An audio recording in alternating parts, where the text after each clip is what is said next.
ലക്ഷങ്ങൾ മുടക്കി താനൂർ നിയോജകമണ്ഡലത്തിലെ വിവിധ പഞ്ചായത്തുകളിൽ നടപ്പാക്കിയ RO വാട്ടർ പദ്ധതി നിലച്ചിട്ട് വർഷങ്ങളായി. ഉദ്ഘാടനം കഴിഞ്ഞ ദിവസങ്ങൾ മാത്രമാണ് ഇത് പ്രവർത്തിച്ചതെന്നാണ് നാട്ടുകാർ പറയുന്നത്.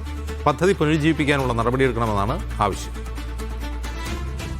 1 രൂപയ്ക്ക് 1 ലിറ്റർ വെള്ളം എന്ന പദ്ധതിക്കാണ് 2017-18 കാലയളവിൽ തുടക്കം കുറിച്ചത്. താനൂർ നിയോജകമണ്ഡലത്തിലെ 4 പഞ്ചായത്തുകളിലാണ് സെന്ററുകൾ സ്ഥാപിച്ചത്. എന്നാൽ ഉദ്ഘാടനം കഴിഞ്ഞ് ദിവസങ്ങൾ മാത്രമാണ് ഇത് പ്രവർത്തിച്ചത് എന്നാണ് ആരോപണം ഉയരുന്നത്. ഈ പദ്ധതി ഇവിടെ തുടങ്ങി ഇതിന്റെ ഉദ്ഘാടനം കഴിഞ്ഞ് 4 ദിവസമേ ഇത് പ്രവർത്തിച്ചിട്ടുള്ളൂ.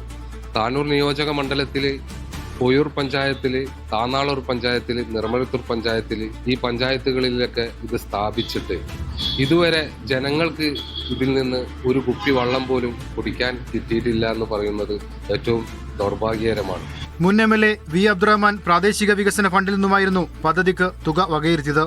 ലക്ഷങ്ങൾ മുടക്കി തുടങ്ങിയ പദ്ധതി ഇപ്പോൾ യാതൊരു ഉപകാരവുമില്ലാതെ കിടക്കുകയാണ്. ATM വാട്ടർ പദ്ധതിക്കായി കൊണ്ടുവന്ന മെഷീനുകളും തുരുമ്പെടുത്തു. നിലവിൽ ഇതുകൊണ്ട് ജനങ്ങൾക്ക് ഒരു ഉപകാരവും ഉണ്ടായിട്ടില്ല.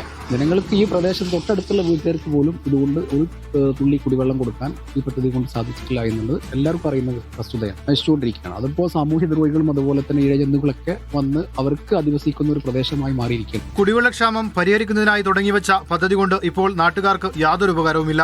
മെഷീൻ പ്രവർത്തിക്കുന്നതിനായി ആവശ്യമുള്ള പ്രവൃത്തികൾ പൂർത്തീകരിച്ച് പദ്ധതി പുനരാവിഷ്കരിക്കണമെന്നാണ് ആവശ്യമുയരുന്നത്. മീഡിയ 1 തിരൂർ.